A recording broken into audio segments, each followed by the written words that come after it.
Joe, indeed joined by Diamond after that, shall I say, monumental win versus the first-placed Alliance. Tell me your first thoughts about after finishing that game out, because it must have been such an important moment for you guys as a team. Yeah, that was an important match for us if we win it.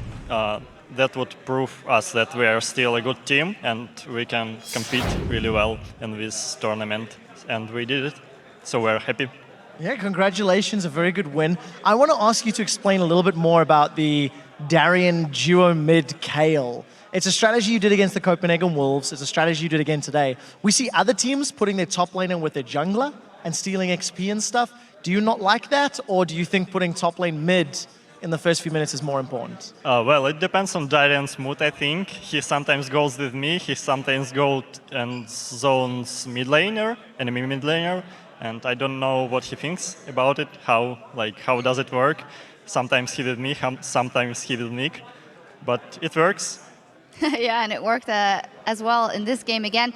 Alliance was able to rack up some kills in that early game, but for you guys, it was all about the objectives again. Tell me a little bit about how Dragon still seems to be the best focus for Gambit, and you win games with it.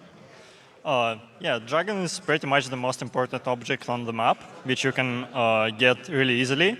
So we're trying to get as much of them as we can, while losing as less towers as we can at that same time. And Darien was doing a great job feeding top lane while we were doing dragons. It's standard Darien feed to win strategy. Yeah. So in Gambit's priority, is getting control of Dragon much more important than taking towers?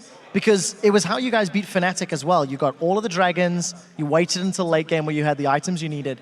Why is it that pushing towers early is less important than getting dragons? Because dragons are respawning and turrets are not respawning.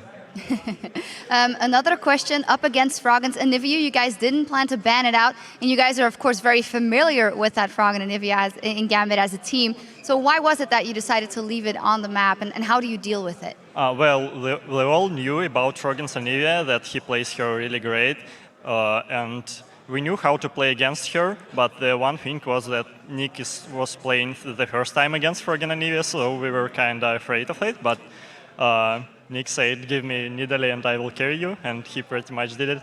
Well, it's nice to see. It's good he delivered. I want to step back from the game and ask your opinion on the state of the jungle at the moment. Patch 4.9, Kha'Zix is less popular in the jungle. I don't think we're going to be seeing him. So other than Elise, Lee Sin, and Evelynn, as the pioneer jungler that invents all these new champions, when will we see one that's not those three? When Riot will buff like Ancient Golem item, jungle item, or I don't know, or nerf Lizard or nerf Lee Sin, Evelynn and Alice or something like that. But we need to change something to bring new champions in the jungle. I'm going to put you on the spot quickly. If they buff Ancient Golem, which champions become more viable because of that? I think Amumu will be the first one, because he's really strong even right now, but he suffers in the early game when guys who built Lizard buys 2 blades for 10 attack damage and just beat him in jungle early. And then, I don't know, I don't remember actually, maybe Nautilus or stuff like that. All right, very interesting. Well, thank you very much, Diamond. And Gambit does it again. They break the winning streak of Alliance this time around. We're halfway through with week 4, so let's check in with Joe and the Fish Show to see what the table looks like. Thank you very much.